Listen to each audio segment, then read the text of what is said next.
Hey everyone, please support what I do to help keep Greyhawk alive by subscribing to the channel. Also, please consider becoming a channel member to get early access to videos, exclusive live chats, quarterly adventure modules, and more. Thanks, and enjoy the show. So, the Greyhawk Wars and From the Ashes and everything has always been a little divisive among Greyhawk fans. There's a lot of people who just don't like it and just ignore it.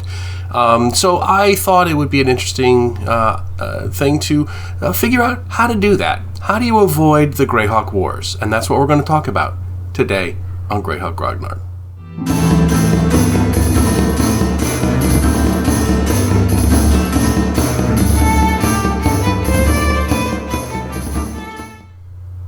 So, like I say, the whole Greyhawk Wars thing and the From the Ashes box set that comes after it and so forth, it was controversial from the beginning. A lot of the Greyhawk fans at the time, and myself included, didn't appreciate the radical changes that were made to the setting.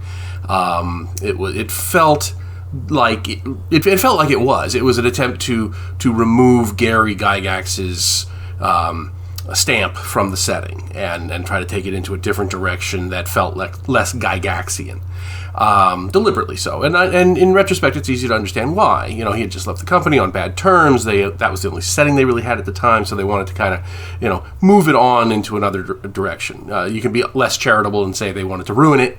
I'm not going to say that because over the course of time, I have warmed to the idea of the wars and such.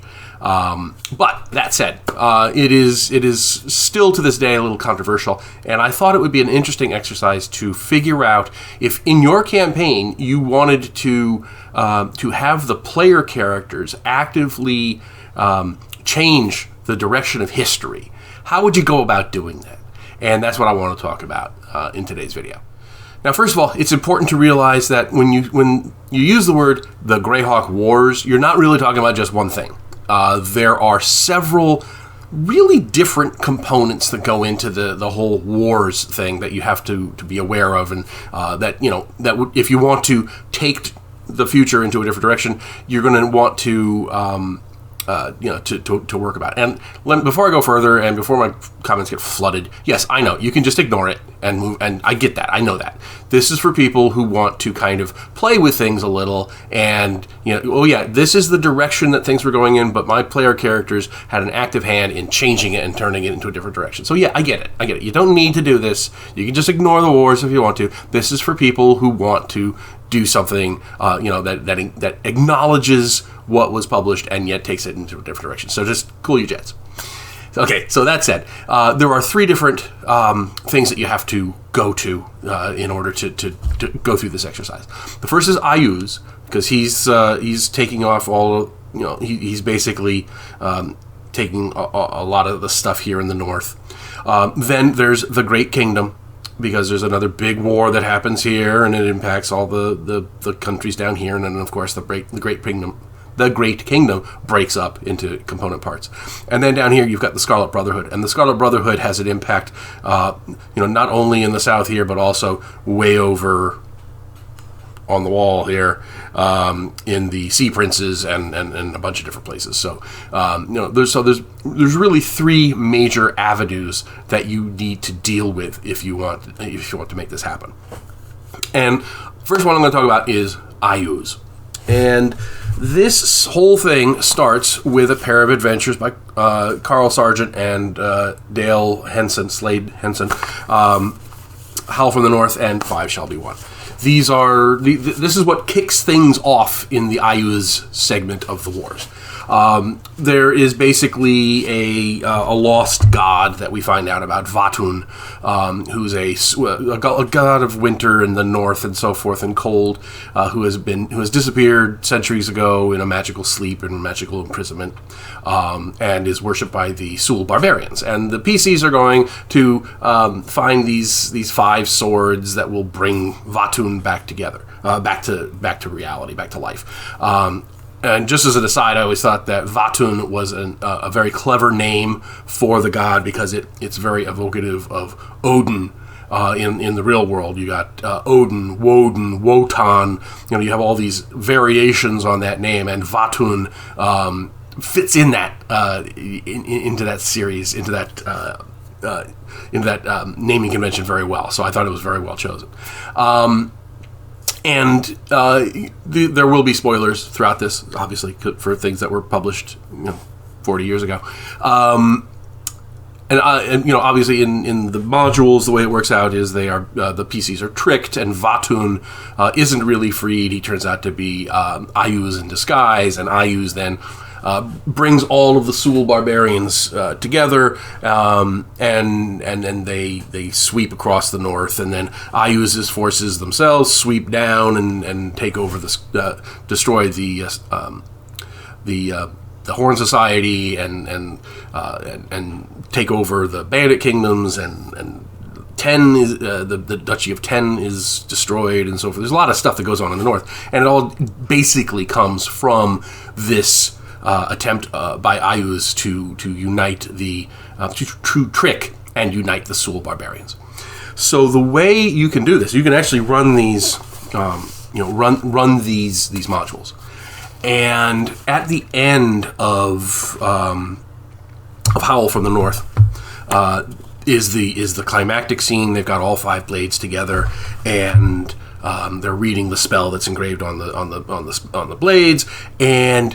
But right before the spell is complete, Vatun appears as this shining god and so forth, and boom, that's Ayuz pretending to be Vatun. And what you can do is you can actually allow the player characters to either succeed, really succeed in summoning Vatun, or you can actually have them fail, and thus Ayuz does not have the opportunity to pretend to be Vatun. You could do it a couple of different ways. I would probably have cultists of the real Vatun, maybe subtly, maybe they're there as henchmen or NPCs of some sort, and they realize that that's not the correct Vatun, and they secret, and they let the PCs know that they actually have to finish reading the spell, and then the real Vatun comes to oppose Ayuz, who has to flee and so forth. You could really play that up if you plant the seeds along the different points of the adventure. Maybe make it make it plain that the spell has to actually be completed. Little subtle hints that you can drop that will let the PCs know that this is not the real Vatun, and it is something is going on, and then give them the opportunity to allow the real Vatun to come out of his imprisonment. That's probably how I would do it. Having the PCs fail to move the setting in the desired direction is kind of anticlimactic at best. So I would not go that direction. But so for that first element, I would have the PCs aided unknowingly by the priesthood of Vatun, who really does want to see their god rescued from his imprisonment with the blades, and they arrange for some climactic battle, or at least confrontation between Ayuz and the god, and then they both disappear. Kind of like if you have a conflict between St. Cuthbert and Ayuz in Temple of Elemental Evil. They both show up, they know they don't want to actually have a fight, and but they both depart. You could have the same kind of thing happen there. But the key is to let the PCs know and have them have the ability to somehow finish the spell, and then have the desired effect. So that's number one. You stop Ayuz by bringing the real Vatun forth, and that way you have you have thwarted Ayuz's plan. Now, Ayuz is still going to attack the Horn Society. That doesn't change, but that's good. That's normal, because you want to have some movement in the setting. So having a war between Ayuz and the Horn Society over here in the north, on the northern border of Furiondi is a perfectly great thing that you could have, and it would open up a lot of opportunities in the campaign. So that's number one. Stop Ayuz by bringing in Vatun. Now, number two, we have to do something about the war between Nyrond, Almor, and the Great Kingdom and its satellites, and the Iron League. And this is a big major thing because it really devastates the entire eastern part of the map. I mean, you end up with Nyrond being bled dry. Almor is pretty much destroyed. The Horn Society, the Iron League is weakened sufficiently so that the Scarlet Brotherhood can come in. We'll talk about them in a bit. And the Great Kingdom itself is basically fractured. You have now North Province, South Province, Medigia is destroyed. Everything is independent countries now. You have got this little rump state in the middle of the Great Kingdom, where the Overking is now an animus and is like creating undead and just kind of going crazy and Roxy's. But you have to do something to stop that, to stop that whole train from coming. And this is a little weirder because you need somehow to you want the war to keep going, but you want it to be much less devastating in its effect. And the reason you want the war to go is because that was actually part of Gygax's plan. Originally, in those Dragon Magazine articles where he has the news of the Flonesse, the war between the Great Kingdom and the Iron League was part of that. You got to see, troop movements and battles and stuff between them, and it was actually really fascinating to see what was going on, but it was a very slow, laborious process. What you can do is you could have the PCs say intercept some war plans. If you were ambitious and you wanted to do some miniatures wargaming, you could do that and game out some of the battles and kind of just grind things to a halt. The idea is you want to keep the war going, but you want it at a pretty low level. And I think by that, in that sense, you could do that without bringing in Nyrond and Almor, because basically what happens is it's the war between the Great Kingdom and Nyrond that really rocks things. So you want to kind of tamp that down, and you could do that by actually ratcheting things up in the south, so that the Great Kingdom feels it has to put more pressure on the south to maintain that status quo, so it doesn't have enough troops to go westward into Nyrond. And this is also a really good example of how connected these things can be, because we see right here in the Adventurer's book, which lays out the history of the war. The Mad Ruler of the Great Kingdom had always coveted Nyrond and Almor, but the two nations had always stood united against his legions. The recent troubles in Ten, though, provided the Overking with a perfect distraction for Nyrond. King Archbold was away in the far north with a large contingent of his army, and the remaining troops, though not helpless, would be matched 2-1 by the Overking's forces. And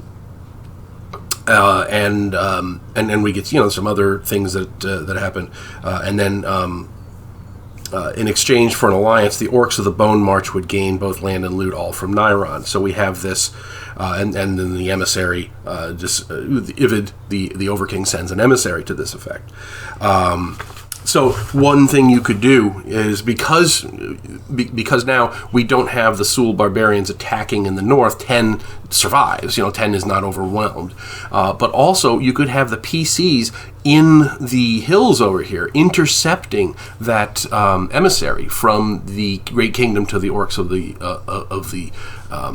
Bone March, so that they don't make that alliance between the Bone March and the Great Kingdom, and thus Ivid is kind of robbed of that opportunity. And then you still have that conflict here boiling at a low medium simmer, so that they're distracted by it. And basically the idea is you want to keep those big forces of the Overking from overwhelming Nyrond and Almor, and you do that by A, not distracting the army of Nyrond, and B, stopping the alliance between the Great Kingdom and Bone March. And the one takes care of itself when you take Ayuz out of the equation, and then the other is something that the PCs can intervene in. And this is a very important emissary. With maybe he's traveling incognito, maybe he's traveling with a big entourage, but the King of Nyrond gets wind of it and sends the PCs off just to stop him. So I think that is step number 2: is you take care of the Great Kingdom by not having it commit suicide attacking Nyrond and Almor. Now, the third element is the Scarlet Brotherhood. And here this is a little more subtle because it's the Scarlet Brotherhood. Of course, it's going to be subtle. Over the last decade or two, the Scarlet Brotherhood has insinuated itself into various courts and places of power as advisors and so forth. And the Father of Obedience, the leader of the Scarlet Brotherhood, saw the upheavals in the North and in the Great Kingdom to be a time when they could strike. So in a way, that takes care of itself, because if you take out the vast upheavals in the rest of the Flyness, the opportunity does not present itself for the Father of Obedience. But you could also have the PCs show up in the Lordship of the Isles, which eventually gets taken over by the Scarlet Brotherhood. And you could have them maybe try to actively thwart the attempt of the Scarlet Brotherhood to take over. Maybe guarding some of the officials, or going out and rooting out the conspiracy or so forth. It would be a really dangerous mission, but it would be something that you could really set up as a real, ratcheting up tension and stuff, and who's an agent and who isn't, and who can you trust and who you can't. You could really turn that into a really great nail biter. Same thing in the Sea Princes, which pretty much the same thing happens. They go, they assassinate a bunch of people, and then basically the Sea Princes capitulate. You could do the same sort of thing, trying to thwart that attack. Maybe trying to kill the assassins before they can strike, or something like that. So you could have the PCs intervening to stop the Scarlet Brotherhood. And to wrap all this together, maybe you could have somebody, you could go all X-Men. You could have somebody maybe come from the future, like Cable did in that Days of Future Past in the comic. Was it Cable, or no, it was Wolverine or something. Where somebody comes from that future, from the Ashes future, comes back and is pointing the PCs in the right direction. Maybe it's the priesthood of Lendor, the god of the intermediate god of time, who says, oh, the time is not in its proper shape. We need somebody to help fix it. They start setting them off on these missions, and of course the PCs don't understand why they're doing it. They just know this is very important. So you could do something like that. You could have the Circle of Eight maybe being involved, because they want to maintain the balance, and if things go in this direction, then evil will become ascendant, so they want to kind of bolster things, so you could have Tensor and Mordenkainen and so forth intervening on that score. So there's ways you can have your PCs get involved in this that would make sense, because otherwise you're just kind of randomly shooting them all over the Flyness, and they're like, without any sort of coherent reason for doing so. But if you have somebody who either knows the big picture and wants to not see evil gain ascendancy, where you have the active balance. Maybe it's the Hierophants of the Druids, or the Order of the Rosy Cross, or something like that. Who want to maintain balance actively in the Flyness, they're going to use the PCs as agents to do that. Or alternately, like I said, you could have somebody from the future, or somebody who sees the direction that time is moving in, and decides that no, this is not the right direction, and we want to turn the balance over here a little bit more. So so again, the PCs end up being used as agents to make that happen. So anyway, hope you found this enjoyable. Hope this was a little interesting for you. Let me know your thoughts down in the comments. Other than just ignore it, how would you maybe deal with the changes of the Flyness? There's other little things, relatively little things, like Turash Mac making his empire in the Pomarge, and then conquering the southern part of the Wild Coast and the eastern part of the Principality of Ulick. There's this things like that also happen, that the PCs could become, they could intervene in and stop. Maybe sent on a raiding mission to kill Turash Mac or whatever. So anyway, hope you like this one. Let me know what you think in the comments, and stay safe from Pinkertons. Thanks for watching today's video. Please remember to hit the like button and subscribe to the channel. Below you'll find links to my Patreon, which helps make these videos possible. You'll also find the web store, where you can buy my books, and my blog, where you'll find all sorts of free downloads and other articles.